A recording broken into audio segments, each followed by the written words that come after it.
It's great to see you again. It's Andy coming to you with some more training for guest services. And today you can see I'm sitting in my office. It's a beautiful day. You can kind of see the sun, but I wanted to get the sun on this side of my face, so that's why I'm doing it this direction. Hopefully you're having a great day today, and I am very excited to have this next conversation because it is so important. Last time we got together, we talked a little bit about body language and how positive body language is really, really important for greeting a new guest well. And this go around, we're going to have a conversation about our language because our language, although I would say probably not quite as important as body language, is also very important. We communicate most through our bodies, but we can also communicate very positively through the things that we say and the way that we interact with our guests as they're coming in on a Sunday service. And so I wanted to give you a few pointers here. So first, I wanted to talk about how we can use positive and encouraging language. Now, for many of you, this could feel intuitive, but I just wanted to make sure that we touch base. Like when a new guest is coming in, besides having a smile and besides looking them in the eye and being friendly with our posture, we also want to say a very friendly welcome. Something as simple as, "Hey, how are you doing today?" I would steer clear from making comments about people's clothing or something specific that's going on with their visage or their attire, just to be safe. You don't want to put yourself in a position where you might make someone feel uncomfortable. But just a simple, "Hey, how are you doing today? Welcome to Wheaton Bible Church. Welcome to TVC. Welcome to IDP" would be a very, very friendly way, especially if you're at one of our doors, to greet people.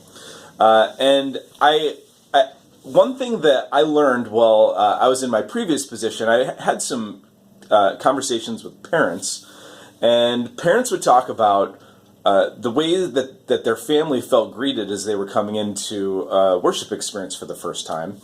And they all gave the feedback, pretty much all of them, that the way that we greeted their kids was just as, if not more important, than the way that we greet them.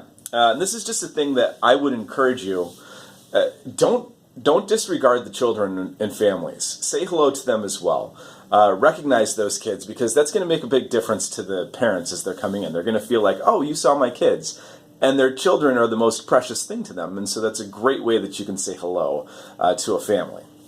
Now, at the same time, I would encourage you that if you know someone's name, or if you have someone who you've met, or maybe like they're a first-time guest, and they're coming back for a second time, and you got to meet them for that first time, and you remember their name. This is a really, really valuable thing. If you can say their name when they come back that second time, that can be so meaningful to them. They can be like, "Wow, I was recognized. You actually remembered who I was in this giant church that y'all are a part of." And so remembering someone's name, if you know it, is a great way to welcome someone. So if you'd say, "Hey, Tom, it's great to see you again. So glad that you're here for another visit. It's great that you came back." Man, Tom is really going to feel like he was noticed that first time that he came. So that's another really great, positive, encouraging way that you can greet someone. Now, I had mentioned this in my vision video, but one way that we can really make sure that we pay attention to our guests, this is a value that I want our entire team to have, is that we don't have to feel like our role trumps the people who are in front of us.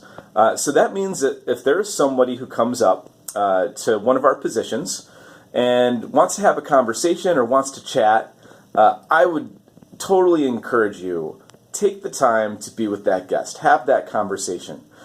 Showing that guest the relational touch of our church is going to go a long way, especially if there's somebody who is just getting to know a little bit about Wheaton Bible Church or TVC or IDP.